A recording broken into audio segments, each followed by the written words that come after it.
Thinking about buying property in Mexico? Ensure you have the right visa to do it legally.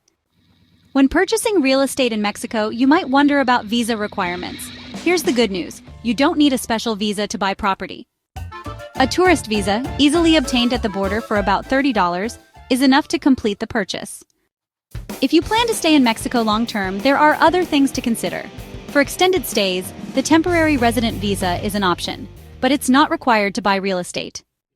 For those who plan to live in Mexico permanently, it's essential to apply for the right visa well ahead of time. The process can take months, so start early. It's wise to seek professional advice. Immigration lawyers and consultants can guide you and ensure you follow the rules. And don't forget, visa regulations can change frequently.